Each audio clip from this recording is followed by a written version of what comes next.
Thanks for coming out for the CHEP seminar. This week we have Jason Lindo from Texas A&M University joining us. Jason's a professor of economics, also a research affiliate at the National Bureau of Economic Research and the Institute of Labor Economics.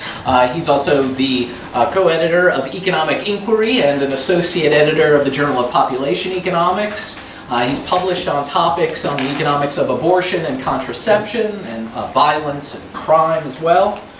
His work has appeared in leading journals in the discipline, including the Quarterly Journal of Economics, the American Economic Journal Applied, American Economic Journal, Economic Policy, Journal of Human Resources, and the list goes on and on. Jason, thanks so much for being here today. He'll be presenting new work on the impacts of violent media content. Great, thank you. First of all, let me say I've really enjoyed visiting and getting to know so many of the students and faculty here. It's been a great day, and I'm looking forward to getting your thoughts on this new paper. We don't have a working paper that's released yet. We're hoping to soon, but we're just trying to tie up a few loose ends. But in any case, your feedback will potentially be really useful for that first draft that we release. This is joint work with Isaac Swinson at Montana State and Glenn Whitell. And so, as Joe pointed out, this is about the persistent effects of violent media content, and I'll give you a sense of what I mean by persistent in a few slides. But let me first start with some motivation, and everyone in this room probably knows this, but there has been long-standing societal interest in this question. To what degree does exposure to violence lead to antisocial behavior, however we might define that? And this goes back at least as far as crime magazines and violent comics giving rise to concerns that they might cause young individuals to emulate the behavior that was depicted in those comics. And more recently, it's been about movies, and then especially more recently, it's about video games. Every time there's a new sort of type of media that folks are spending time on, there are some violent types of that media, and then folks are concerned about the societal costs. There's a lot of self-regulation in this industry, but a lot of concern that maybe we're not regulating it enough, which could be true to the degree to which it actually has these detrimental effects on individual behaviors. So what do the experts have to say about this? Well, there are lots of so-called experts in this area. All of us have heard speculation from public figures. It seems like in the wake of every mass shooting, there's a person that is attributing them to video games or other violent media content. But putting those aside, in 2000 there was a joint statement from the American public health community, many different organizations, which stated that viewing entertainment violence can lead to increases in aggressive attitudes, values, and behavior, particularly in children. Okay, so this is a joint statement from some leading medical professional organizations. In 2000, the FBI identified violent media as a risk factor in school shootings. The FCC in 2007 was urging lawmakers to take action to regulate this content. 2009, we have the AAP saying the debate should be over. We don't even need any more research on this. Yet the entertainment industry, the American public, politicians, and parents all have been reluctant to accept these findings and take action. 2010, California passed a law to punish the selling of violent video games to minors, which was subsequently overturned. So this is something that, there seems to be a consensus among some folks who may have some expertise. What do we actually know, and what is the basis for some of these claims besides mere speculation? Well, there is survey evidence, okay? And let me just say plainly, there is a correlation between viewing violent media and involvement in self-reported violence. What this means is that there is a correlation. It means nothing more than that. We can all imagine there being some other factor, like interest in violence, for example, that might cause both of these to increase in lead to this spurious positive relationship. Also, reverse causality is likely to be present here, whereby folks who engage in violence might be more likely to just be interested in viewing violent media. So we shouldn't really pay much mind to these types of studies because they're not very convincing. Now, there is also a pretty extensive experimental literature out there. And like experiments are, we typically like experiments. Even those of us who work with observational, non-experimental data, we think of experiments as the gold standard for estimating causal effects. So let me tell you about this literature. So they will bring people into the lab, and they expose some individuals to violent media content and others to other media content that's not violent. And then they measure whether they are more likely to engage in aggressive behaviors in their interactions with other individuals in this laboratory setting.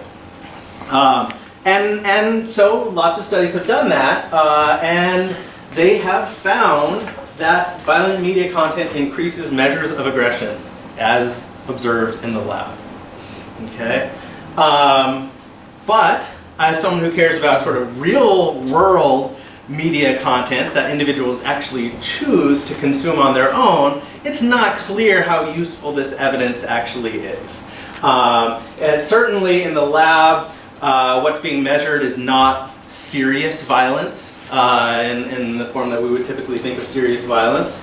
And as I was alluding to before, they're not able to replicate real-world choices to view media content, which is, the relevant policy issue. Also, they're only able to really speak to behaviors in the very short run. Just to give you a sense, there's a study published where the authors stated they were the first experiment to test the cumulative causal effects of violent video games on aggression over a relatively long period of time. 3 days. 3 days is what's long term in this context. That's not what we have in mind usually when we're talking about violent media content. We're thinking of sustained exposure, repeated exposure to violent media content, and how that's going to affect someone potentially in the indefinite future. Okay, so that's a major limitation of this experimental evidence. Now, more recently, economists have taken to the field to try to speak to these issues. And this paper by Dahl and Delavigna, published in 2009, is, I think, certainly the most prominently published paper to try to get at this question. What they did is they looked at violent crime rates after violent blockbuster movies were released. And they compared what happens when a violent blockbuster movie is released to what happens to violent crime when a non-violent blockbuster movie is released. Okay? And what they find is that crime falls on days with larger theater audiences for violent movies. So this is, just to be clear, this is perhaps the opposite of what you might have expected based on that experimental evidence.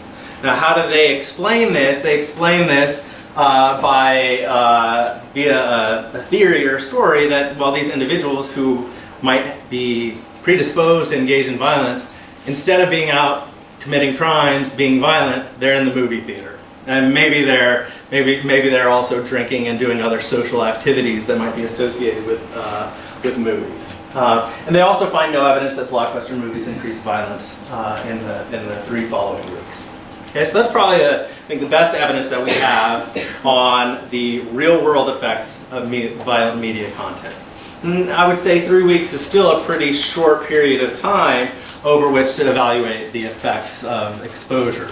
I would also add that one violent movie, how much do we really expect that to affect violent crime?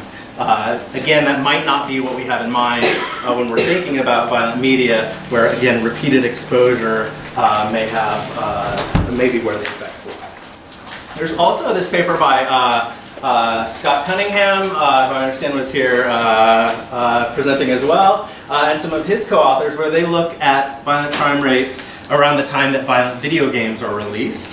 They also find evidence that is in some ways at odds with the experimental evidence, which is that there's a small negative relationship between this release of violent video games and crime rates. And again, the story there could be that a violent video game is released and people who are predisposed to violence are then spending their time playing video games instead of doing the other sorts of things that they might typically do where they get in trouble. That's one story. Okay, so given this literature, I would say that there are a lot of unanswered questions. And as I said before, I think we should all appreciate the value of the evidence from the lab. But in terms of the implications for policy, we have to just acknowledge that they're not observing individuals in a natural setting, and so they're not able to evaluate the effects of the consumption of violent media content that people are choosing to actually consume. Also, both the lab and the field studies are pretty silent with respect to the long-term effects of repeated exposure to media violence. And so we're going to try to address these issues. The third thing that I would highlight before sort of getting into what we're going to do in this paper is that media violence comes in a lot of different forms. And I think this is really important, and I think economists ignore heterogeneity all too much. So just to give you an example, what if I were to ask you all, what do you think about drugs? Are drugs good or bad? Depends on what you say. It depends. Depends on the drug. Depends on who's taking it. The same is going to be true of lots of things, including violent media content. There are all different types and flavors, if you will. You know, I mean, we all are familiar with it. It could be real, reenacted, fictional. It could be portrayed as heroic. It could be portrayed as horrific. It can be graphic. It can be cartoonish.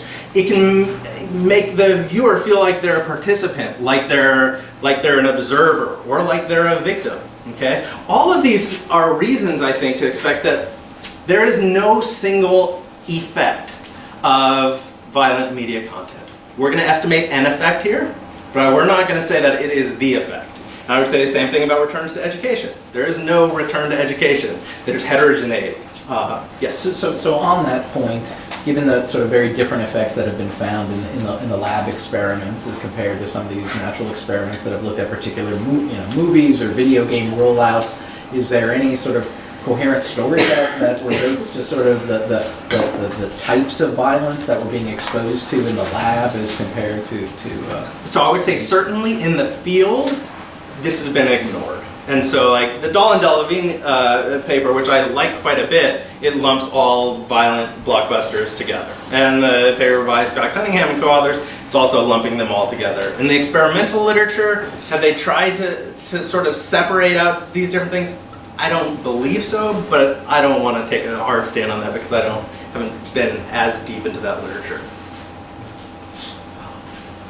Okay, so I think the punchline here is we think it's important to go beyond estimating the average effect of violent media content. Now, why do we think that violent media content might matter on a large scale level? Well, there is a huge literature on the effects of media. And I'm going to focus on the literature here on television here because that's where I'm going with my evidence. But it's been shown to have dramatic effects in a wide variety of contexts. Jinsko and Shapiro have a nice paper showing that an additional year of preschool television exposure raises adolescent test scores. We have Jinsko also with evidence that introducing television accounts for half the total decline in voter turnout since the 1950s. That's massive. Cable television affecting domestic violence and all sorts of preferences. Worse academic outcomes as gaming time increases. Soap operas in Brazil and 16 and pregnant in the US potentially affecting birth rates. So like there is certainly scope for television to really influence society. Now, what we do in our paper is we estimate the effects of violent media as experienced in the field on violent crime. So that's the big picture, general description of what we do. But specifically what we do is we evaluate the effects of exposure to the show The Ultimate Fighter, a hit reality TV show that featuring fighters training and competing in mixed martial arts bouts, which are very violent. And this is a show that premiered in 2005, and it brought mixed martial arts into the mainstream. Just, it's always interesting to get a feel for the room. Raise your hand if you have heard of the show The Ultimate Fighter. Okay. Raise your hand if you have heard of UFC. Okay, a lot more hands. And I'll show you later. Most of the people here would probably not have heard of the UFC if not for the show The Ultimate Fighter, which brought it into the mainstream. Our empirical strategy is going to exploit variation in the Ultimate Fighter viewership generated by viewership patterns prior to its premiere. And so just to give you sort of the technical version of this, and I'm going to break it down later on and hopefully make it more intuitive, we're going to instrument for a county's exposure to this specific show using its TV ratings in the exact same time slot that this show is going to air in the future. Okay? And and we're going to also adjust for differences in network viewership that might be correlated with violent crime trends. Now, let me preview the results here. I think I should have time to get to all of them. What we're going to find is that exposure to this show, The Ultimate Fighter, significantly reduced crime. The effects are particularly evident for assault, which I would note is kind of the thing that is being depicted on the show. People hitting each other, kicking each other, that's assault, if it's not being sanctioned by an athletic commission. These effects are going to show up in the very month this show premieres, and they're going to persist for years, beyond the first season, into the off season, and so on and so forth. There are going to be lots of placebo tests that show no effects prior to its premiere, and will show that the estimates don't reflect systematic differences across areas in their trends in crime rates prior to 2005. Yes? So the IV is cross-sectional? The IV is cross-sectional, yes. Yep. So we're going to have cross-sectional variation. That's going to sort of predict that some areas are going to be treated more than other areas. It's going to be a different after that. Mm-hmm. Okay. Yep, that's right. And there's no, I mean, I know the network that the show aired on, but there's no sort of strategic sort of timing of when the show is going to air by region. It airs in the same time slot everywhere. Yes, Monday nights, all across the U.S. I mean, was there some strategic decision there? Yes, they put it in a time slot that had been struggling. They couldn't find anything that would sort of keep viewers watching in that time slot. It was a time slot after the show WWE Raw, which was a big hit show for them. So it's actually strange that you'd think they would get great ratings after it, but nothing they were showing before would stick. So they put the show in its place. Now, this is where I want to say that I expect many of you in this room to be skeptical. Okay? This is, I think, perhaps the funnest paper I've ever been able to present, because I think so many people right now are going to be skeptical that I'm going to be able to convince you that this is true. But the evidence is so striking that I think by the end of this presentation, you're going to be on board with me that yes, indeed, this show significantly reduces crime. Yeah. So one of the things that maybe you could do as you go along, I remember, it brings to mind 16 and Pregnant, like, it really got like lambasted for using the IV for Nielsen ratings or whatever, and could you maybe as you go along be like, this is what I did differently, like, to combat what they, because you know, that's going to be like red flag in my mind. Two slides on that. It's similar identification strategy. It's an identification strategy that's been criticized, but I think I'll be able to show you that we don't suffer from the same issues that it has been criticized for. And I'll also just give you a sense of what that debate is about, because I would say it's still an open question as to whether or not the results hold true, given the papers that have been subsequently published. Okay, so let me give you some background on the Ultimate Fighting Championship and mixed martial arts. So mixed martial arts is an extreme combat sport involving a variety of mixed martial arts techniques. Just to use someone else's words, it's a realistic, few rules, full contact fight sport the goal, at least historically, was to knock out or submit your opponent. There are also point decisions that can be made, although there are incentives in place for fighters to actually knock out or submit their opponent. There's a prize each show for the best knockout and the best submission. So they are actively encouraging that sort of bout as opposed to a point match like we see in boxing. Now, the UFC is a multi-billion-dollar MMA promotion company. It produces more than 30 live events each year. It is the largest pay-per-view event provider in the world. It started in 1993, and it grew quite slowly in its popularity.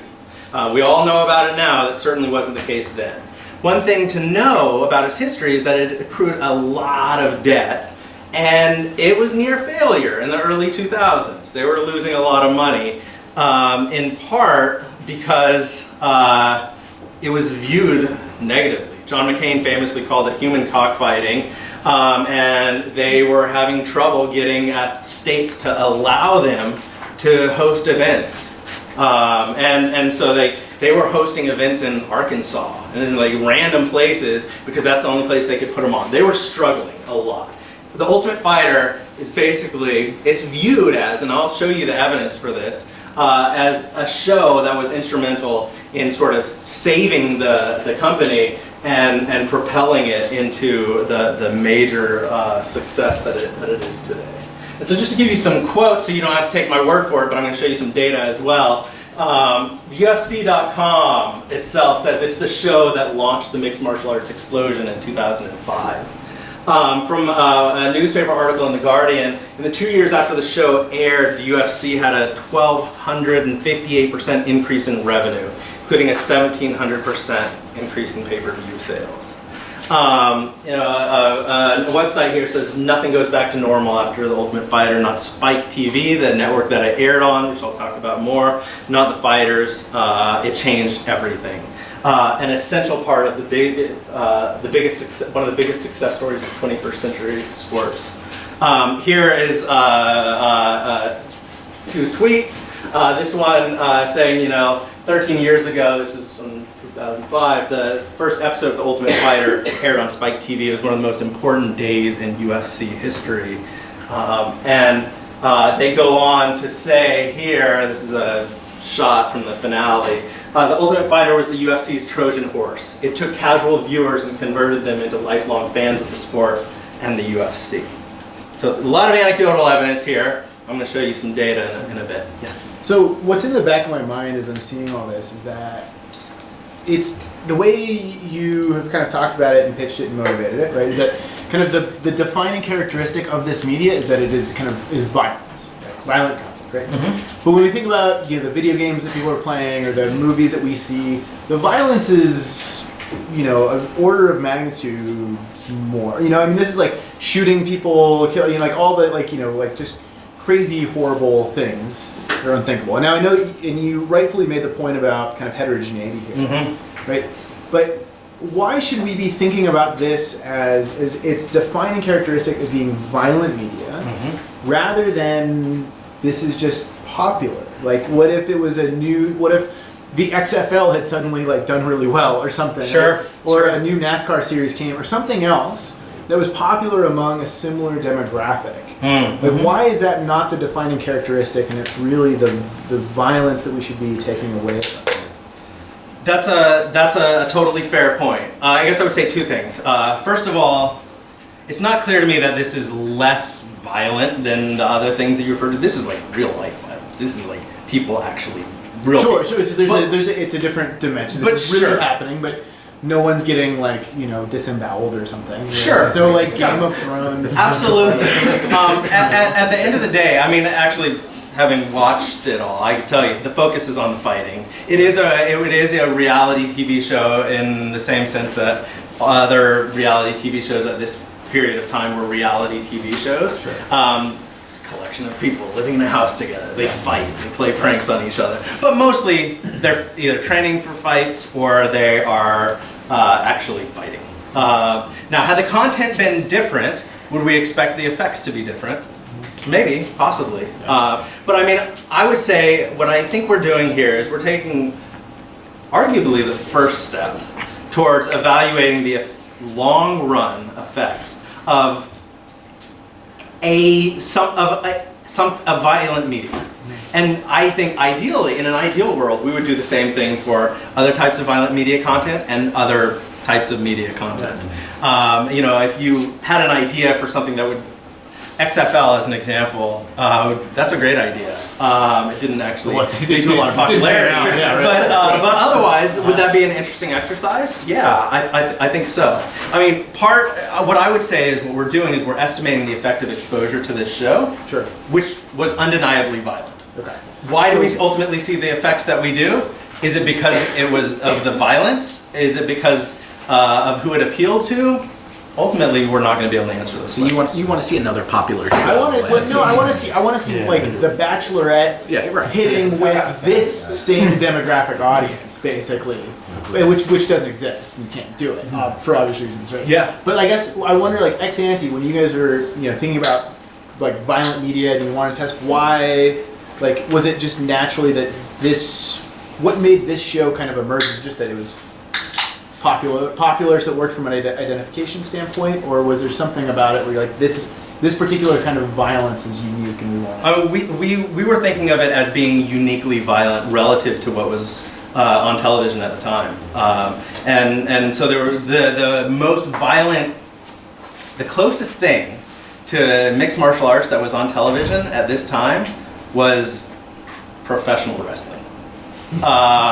And so we thought, this is something that was very different, and that makes it interesting. Yes? Just as a question, maybe think of this. Have you considered some of the literature on the participation in sport and its effect on crime? Because if you think about this show, I'm sorry if I'm getting ahead of myself there. No, go ahead.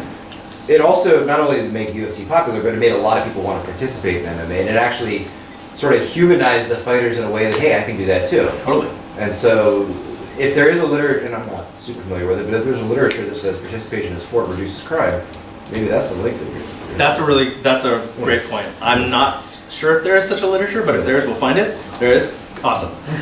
Yeah, and I would say at the end of the day, in terms of the mechanisms that might cause a show like this to alter crime rates, we have to all be open to the possibility that that's one of the stories. I don't know if you could, but like the American Time Use Survey, you could see if like in these areas where you see the biggest treatment, do people report spending more time at the gym? Yeah. Or something like that. I don't know if that could, because you do have these UFC gyms that pop up. Yeah, we've tried to get data on gyms. The data suck, and when we've tried to look at the time use data, the amount of time people say they spend in gym, the sample sizes are just so small. Yes. Have you, in terms of reducing crime rates, have you thought about like there is a substitution effect, like maybe because of this show, people spend less time playing violent video games or watching violent movies, and in the end, the crime rate reduced. But if you consider these other factors in general, there is a substitution effect, not just because of the show. Well, I would push back on that a little bit and say, supposing that there are any of these substitution effects, that's a part of the treatment effect. And ultimately, that's the policy relevant parameter here is if people watch more of this show, do they ultimately commit more crime or less crime? And so you wouldn't want to necessarily condition on these factors, although wouldn't it be great to know what the mechanism is? Absolutely. All right, so historic events highlighted by the UFC. All of these stuff, Ultimate Fighter premieres, and it's one of the 5 things that they highlighted in the 25th anniversary promotional material. Okay, so what is this show? As I mentioned before, it's a reality TV show and an MMA competition. It followed professional MMA fighters as they train and compete, some semi-professional. The winner would get a contract with the UFC, a 6-figure contract. And it was an instant rating success. There was 1.7 million viewers for the first episode. It was touted as the first hit show for Spike TV, which folks may have not heard of. It was a big deal for a little while. Which this network was promoted as the first network for men. And it had a lot of stupid comedy shows, action movies, professional wrestling, and so on and so forth. And the show was so successful that it led to the production of, well, first of all, many more seasons of The Ultimate Fighter. I think it's now its like 20th or 21st season, and to the production of lots of other UFC content, including UFC Unleashed, UFC Fight Night, and UFC Countdown. So they like not only doubled down, they doubled down again and again on UFC content on Spike TV because of the success of this show. All right, let me show you some data now. This is a measure of UFC popularity. It's pay-per-view purchases. This is the number of buys in millions. And you can see that after a tough premiere, it just absolutely skyrocketed. So obviously, we only want to make so much of time series data, but sometimes time series just like jumps out at you so much you just can't deny that there is some real evidence here about what's going on. And so this is an indication certainly that tough led to extraordinary growth in the popularity of UFC.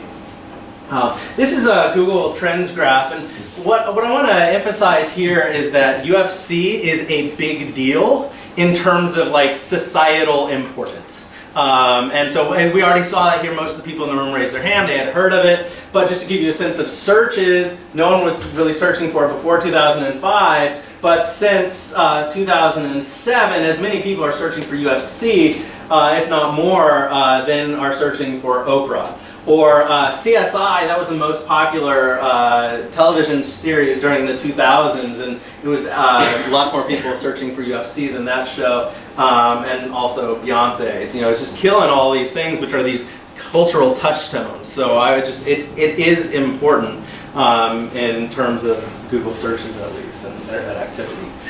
Here is a similar Google Trends figure depicting searches for UFC versus other things that we think of as appealing to the young male demographic. And so the black line here is the UFC, and we've also plotted, LeBron James, NHL, fourth most popular sport in the U.S. Tom Brady and LeBron James are arguably the most successful in their sport over this period of time. Call of Duty is the most successful violent video game series of all time. And you can see UFC is getting just as many searches as these things, if not more. So this is a big deal. The point here I want to make is I want to convince you that, hey, the UFC popularity, it's not crazy to think that it could affect violent crime rates on a large scale. Okay, so let me tell you about the data that we use for our analysis. So to measure viewership, we use Nielsen data. Nielsen data, it's like the go-to source for measuring exposure to TV in the US and exposure to other forms of media. It is based on meter and diary data for sampled households. It's used to quantify the number of impressions that a show makes, which can then be translated into ratings points. And ratings points represent the percentage of the population exposed to a show. This should not say viewing population. It is the percent of the population watching a given show. Okay, so Nielsen data are they're expensive and hard to access. So all your great ideas for the other things we should do, we're just probably not going to be able to do them. We got these data through a collaboration between Nielsen and NBER. We're one of a couple of research teams that were chosen to get these data through that collaboration.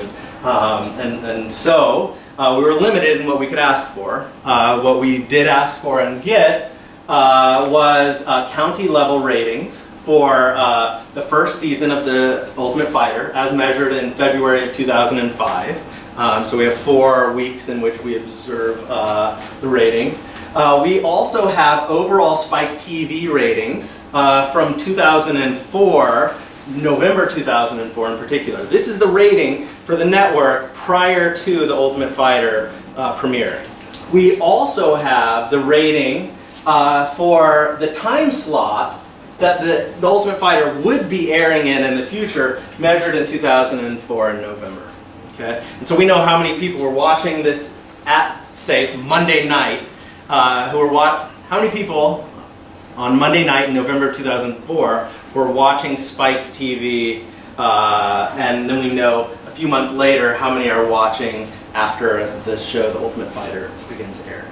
Now, our estimation sample isn't going to cover the entire US. It covers 55% of the US. We have some missing data. It's always unfortunate. This is partially due to a mismatch in the time slot that Tough aired or data not collected by Nielsen for all counties.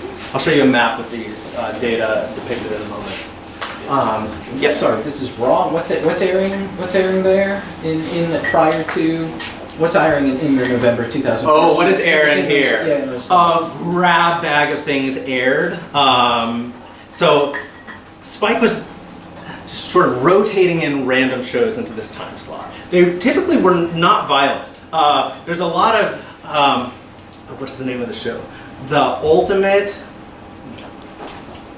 Game Show or something like this was most frequently aired. It was a comedy, sorry? MXC, Yes, the most extreme the Japanese game show. elimination challenge, which involved, yes, thank you. And that brought back all my recollections. So this is a show that involved people going through an obstacle course and then falling in the mud, but not just that, they had a comedy troupe like making funny comments. That's what was in this time slot mostly, but they also sometimes had like, some video game shows. James Bond came on once or twice. It was a sort of mixed bag. But Joe makes an important point that I don't want to forget. When The Ultimate Fighter comes on, it is now the case that we have a violent show in place of typically non-violent shows. Okay. So to measure crime, we use the Uniform Crime Reports. This is not data on arrests. This is data on offenses known to the police. And we have these data for 2001 to 2016. These data involve monthly agency-level crime reports of known offenses. There are a lot of data issues involved with these that I won't bore you all with, but which are important. We focus on municipal police agencies and agency years with the full 12 months of data. Ultimately, we use this to convert our data into crime rates per 10,000 residents. We're obviously going to have to restrict the set of agencies to those agencies that we can match to the Nielsen data. This ultimately leads us to having data on 8,757 police agencies across 41 states and 16 years. So it's a pretty large data set.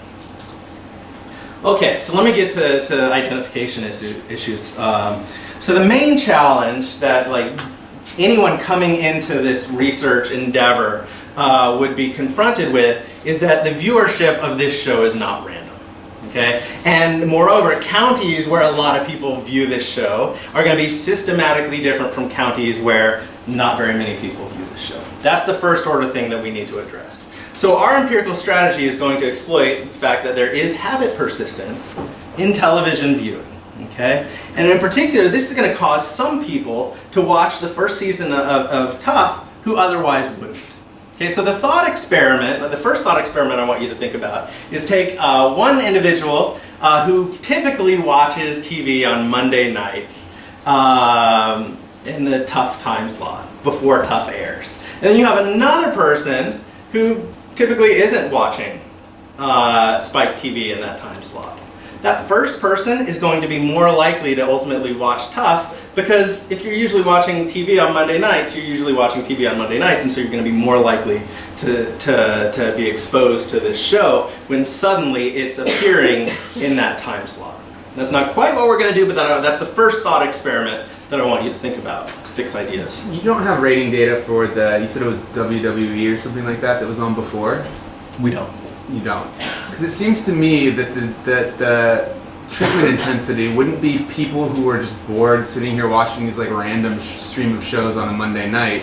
But I mean, I still think the habit persistence is clever. But it seems to me that the treatment intensity would be more related to viewership of the violent, just not as violent show on right before it. And so then the more people are watching that, they're going to stick around and watch the next show on that's now interesting instead of Possibly, the TV. yeah, possibly. And actually, let me correct myself. We have a little bit of that data for a subset of the sample. It doesn't have as much predictive power as what we're actually doing.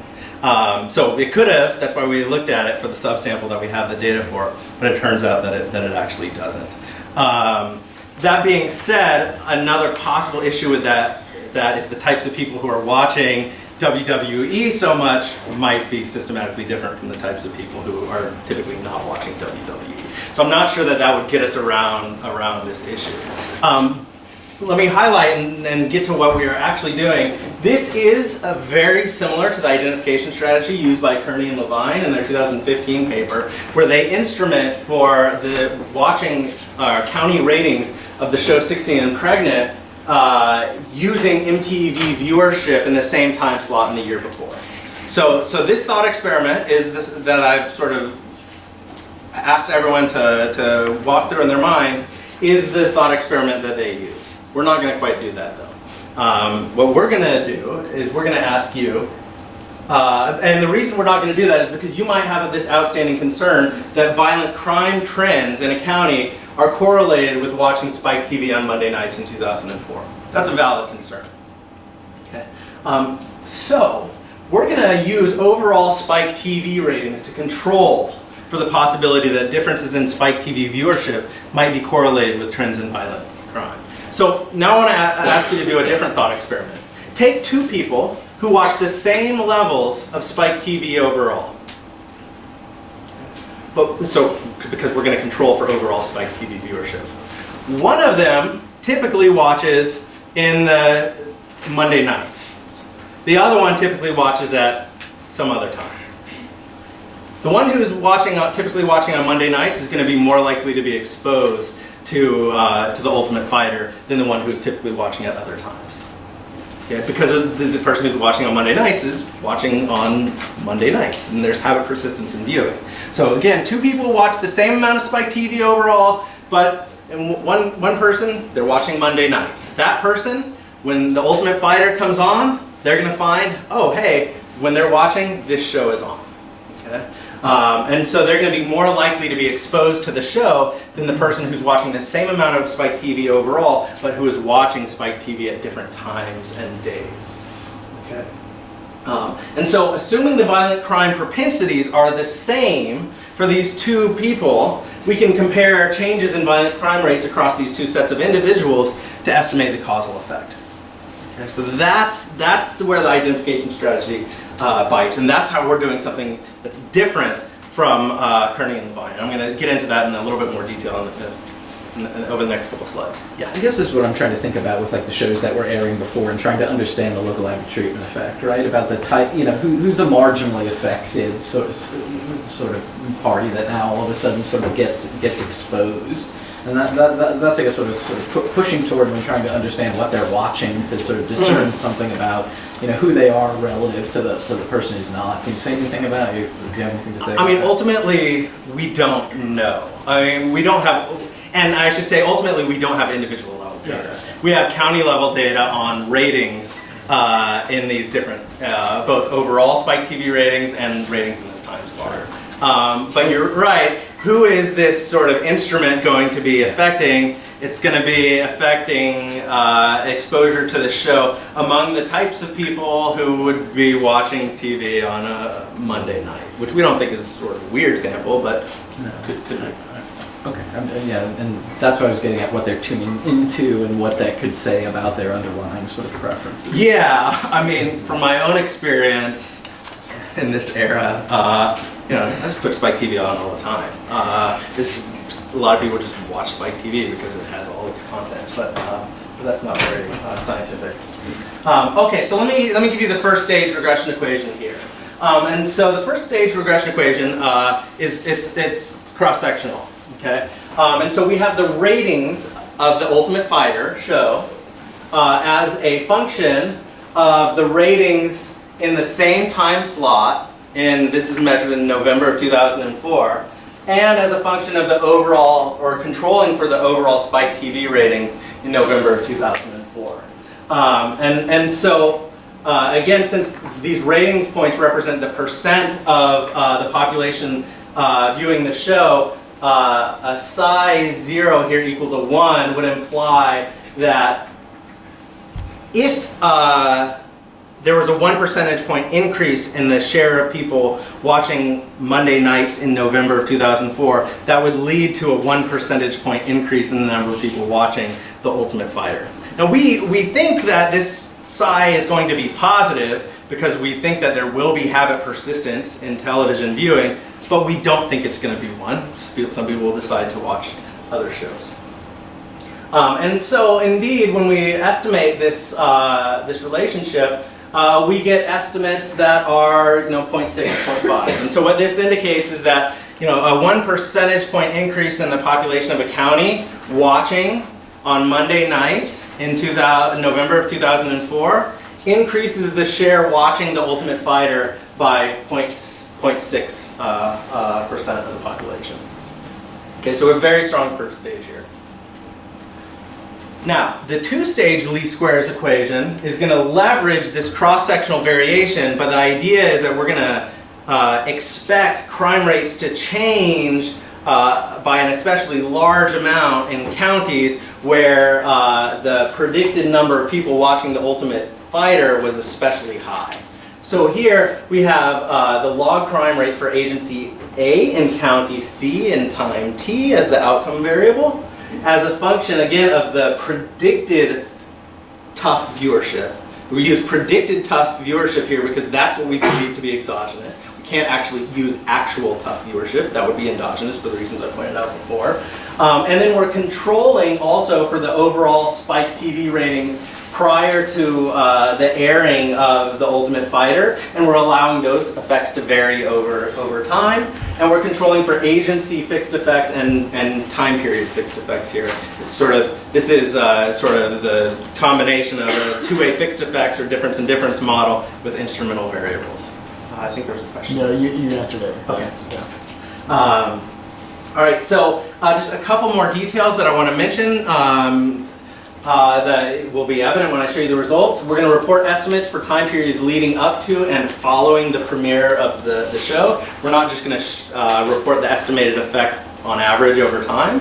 That's important so you can see how the effects evolve over time and also see that there are no effects prior to the show, which would otherwise be a red flag that we have misspecification. We weight our estimates by agency population to improve efficiency, and then we allow the standard errors to be correlated across agencies, sharing the same county over time. So Yes. since you adjusted the spike 0.4 in the second stage, times interact that with post, Yep. that spike is one of the instruments, right, in the first stage. The other instrument is the time slot. So I would say this this is the how do I want to say this is the excluded instrument. This is a covariate. Okay, so that's why we see this variable showing up in our two-stage least squares equation, but not this one. Okay, so let me talk more about the identifying assumption. The identifying assumption here is that the variation that we're exploiting is unrelated to violent crime trends that would have been observed in the absence of The Ultimate Fighter. This is untestable. Every empirical study you will ever see involves some untestable assumptions. But it's an assumption that we can look for evidence as to whether or not we think it's likely to be true or not. And we can do that by looking at whether pre-treatment trends and outcomes are correlated with the excluded instrument. And let me highlight here, since the issues with the 16 and pregnant paper and its research design have been brought up before, debates about this paper on the effects of 16 and pregnant, they center on this very issue. So Yeager, Joyce, and Kastner have a paper where they argue that if you extend the time period to look at more historical trends and outcomes, it doesn't look so good for Koenig and Levine. Koenig and Levine say, well, that may be true, but the time trends that are most proximate to treatment look pretty good.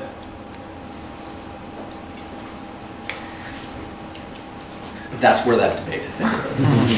And as an outside observer, I think as any impartial outside observer should probably say, like, We don't know. There is an untestable assumption here about parallel trends.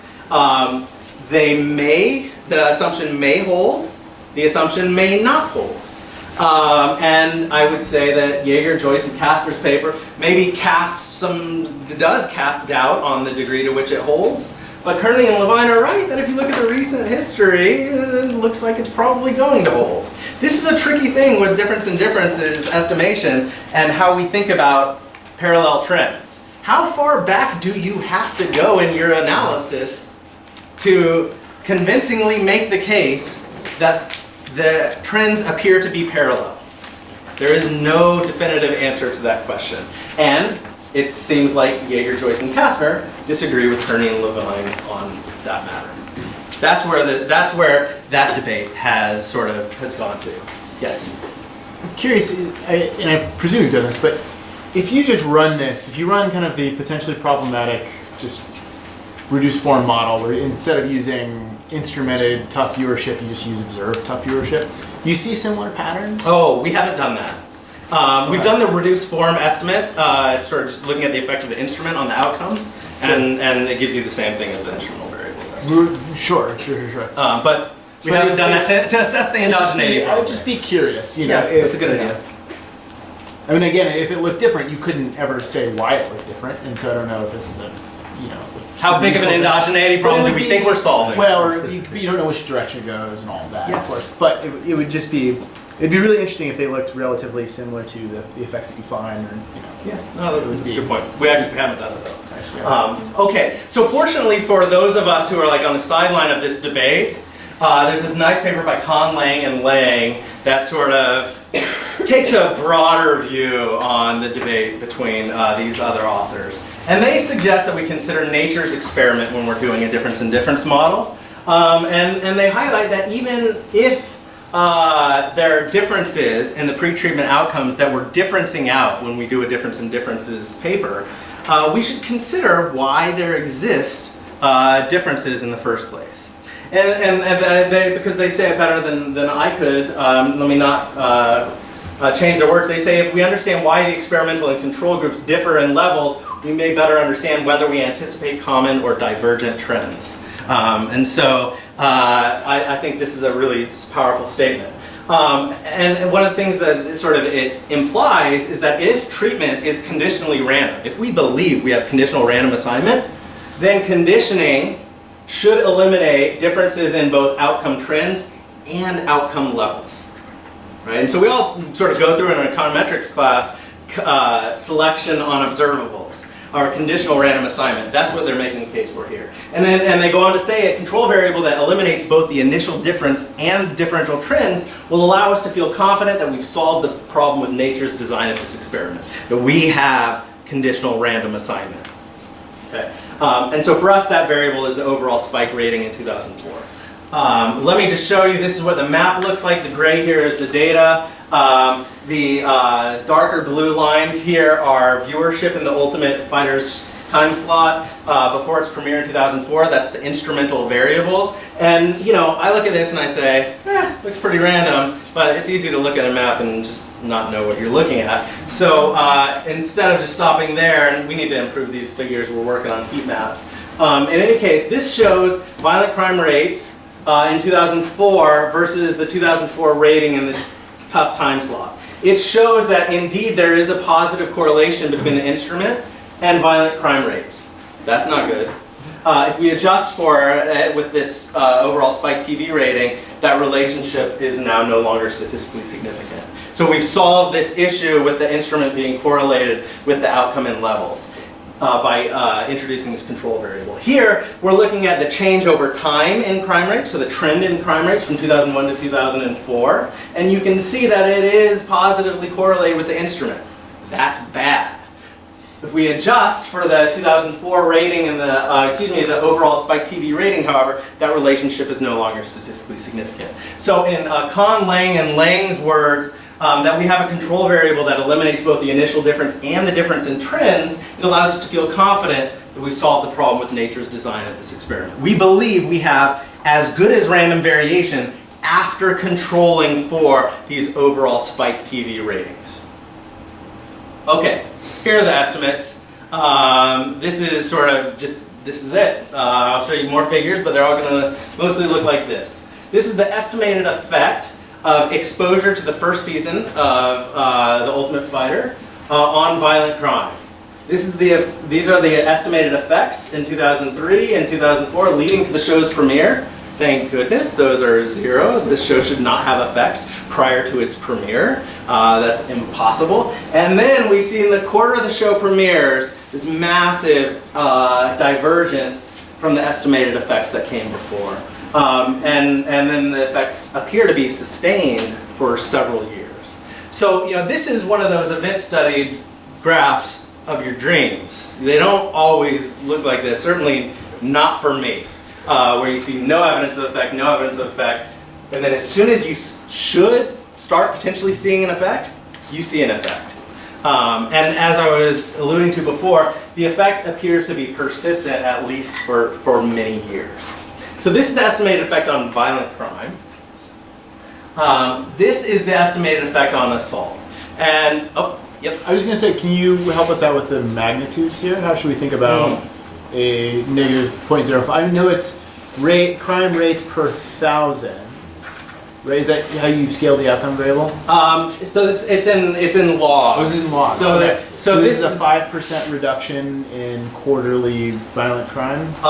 In quarterly violent crime associated with a 1 percentage point increase in the share of the population watching the show. And if that makes your head do this, I'm going to have a back of the envelope calculation that's going to put it in terms of people in a little bit.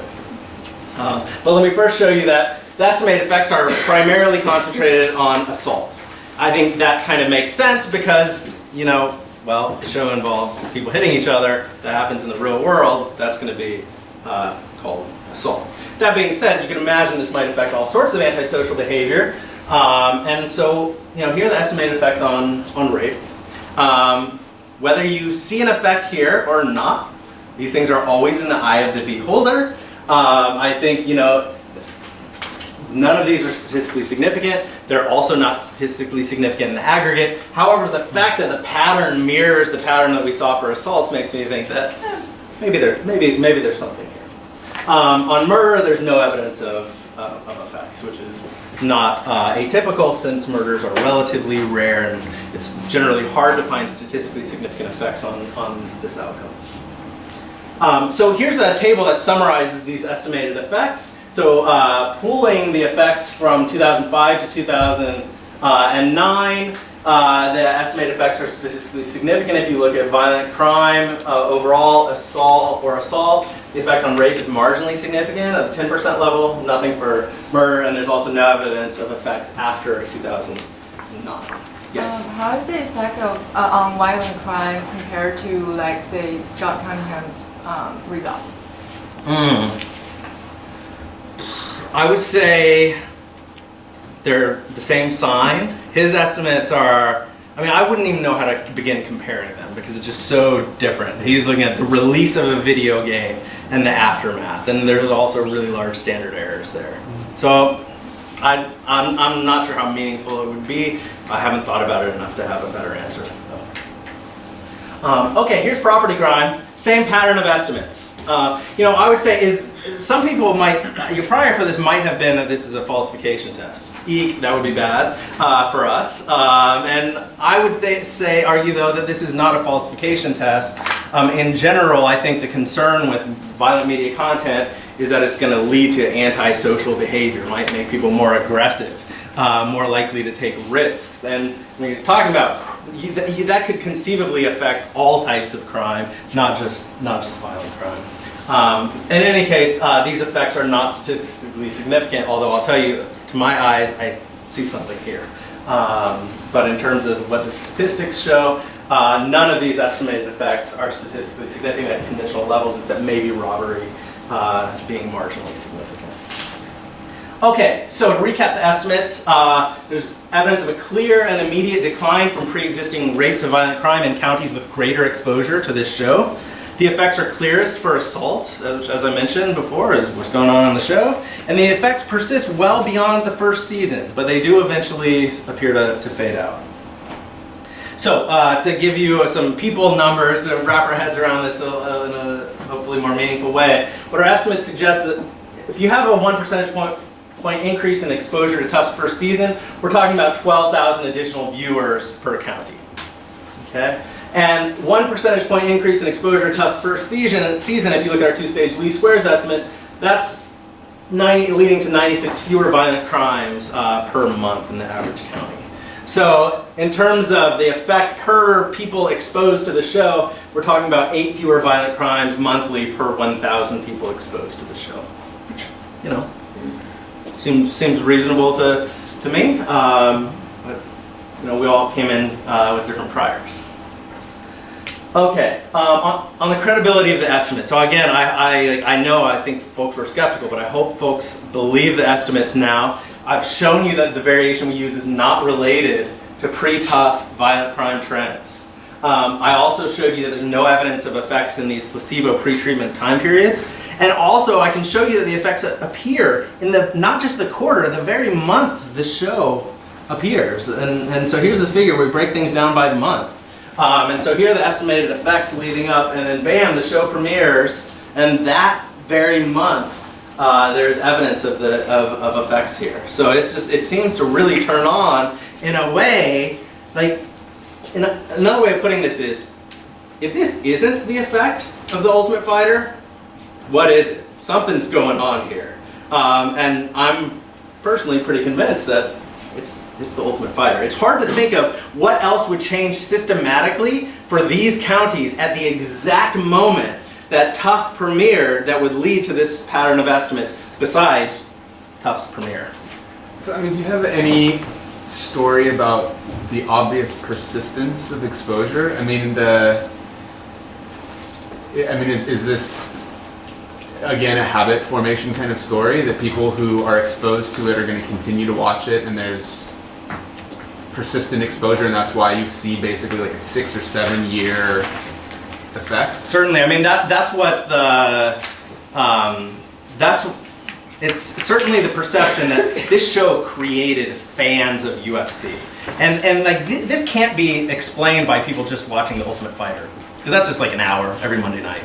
Like, that couldn't possibly explain this. You know, it has to be that this is turning people into fans of this content, such that they are also watching it on weekends. They're watching their pay-per-view events. Maybe they're going to gyms to actually participate in this sort of thing. But I think that has to be the story to explain why this effect persists. Yes?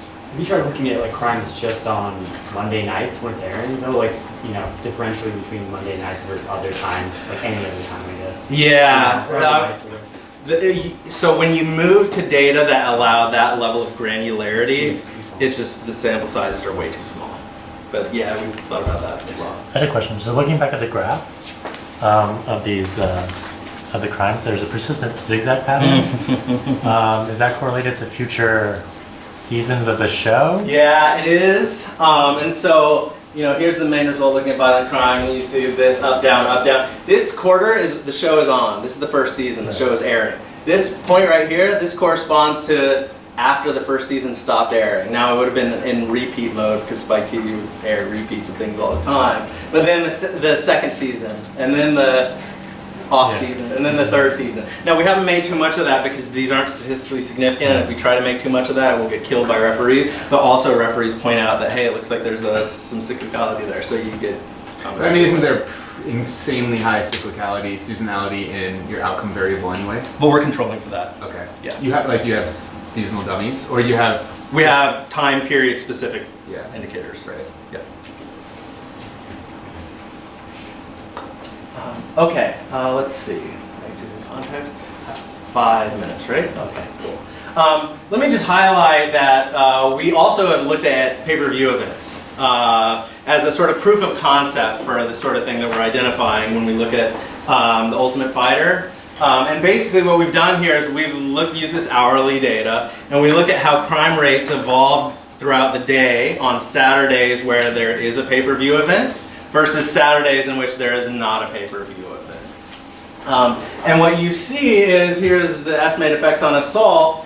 And these are there significant differences across these days? No, there's not, except, bam, the one time where you actually do see significant divergence in assaults is the hour after this show has started airing.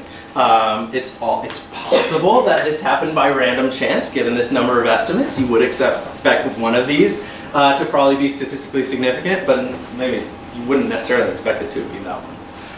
Similarly, if you look at assaults in bars, where a lot of people watch these pay-per-view events, all the estimates are almost all 0, 0, 0. One place where you see a negative statistically significant estimate is the second hour after the show has started airing. So, we should think of this as proof of concept for, again, this idea that this sort of content can lead to significant reductions in crime. All right, so what's the story? We're open to a lot of different interpretations here. We think we've taken a huge step forward by documenting the long-term effects of the media content, but taking a step towards long-term effects in any literature opens up lots of questions about why that, as a researcher, ultimately we can never answer. In any case, just to sort of give you some thoughts that we've had, it's possible that there's a catharsis effect. This is something that folks talked about in this literature, that, you get your violence fix by media consumption. Maybe you don't feel like or people don't feel like they need it as much in real life. That's the catharsis mechanism. Could be aversion to real life brutality. Maybe folks learn by watching this show that, if you get in a fight, you can get really injured. It's possible. The warrior code, this could be sort of discipline from folks, watching the show or participating in martial arts. Time use is another very important potential mechanism that is going to be relevant in the field always, and our paper is no exception. But I do want to highlight, if it is a time use story that explains the persistence of these results, it's a very different story from this incapacitation measure that's usually discussed in the literature. Because in the literature, when we're talking about incapacitation, we mean someone's not committing crimes because they're engaged in the treatment activity. But what we have shown is that even when the treatment is taken away, the first season ends, the effects on violent crime persist. But again, it could be explained by changes in time use. Okay. So, what are we shown here? What are the takeaways? I hopefully have convinced you all, or most of you, that exposure to this first season of Tough significantly reduced violent crime rates. We now have, I think, is the first evidence of the long-run effects of violent media content. And maybe there's something idiosyncratic about the violent media content that we have focused on. Still the first. Do we need more? Absolutely. Might different types of media content affect crime in different ways? Absolutely. I would say absolutely understanding the how and why will be important going forward. Our paper has not shown that violent media content is crime reducing in general, but we have shown that it can be violent crime reducing. At least it appears to have been in this case. That's all I have. Happy to take questions. Does the Nielsen data have any type of breakdown in terms of who's viewing? So could there be an interesting story to tell about like age of exposure or something like that? Possibly, yeah. We don't have those data to be able to do that, but absolutely. So as far as the Nielsen data that you have, it's literally just it's a number in a county, in a time slot. Yeah, in that like time slot and the whole network. Yep. We have some breakdowns by race and gender and age, but there the data get really sparse. I mean, we're already pushing it pretty hard in using county level data. Most people in this literature use designated market areas instead because of concerns about the cell sizes. Is there any way to estimate how many people are actually tuned into their televisions versus how many televisions are actually just playing with the content? Sorry I missed the last bit. Televisions that are just running, like the TV is on and like it happens to be saying, like showing versus like the content and like people actually retaining the content that's happening. Oh, that's a good question. So I would say certainly we have a noisy measure of viewership. And that's one of the reasons we might have a noisy measure. That being said, suppose that our measure of viewership was complete garbage, that it was terrible. Then there's no way that such a systematic pattern could have been sort of extracted from data if it were truly unreliable. You know what time it came on? It varied a little bit from time zone to time zone, but 10 to 11 Monday nights for most time zones. Okay. All right. Thank you. Thank you all.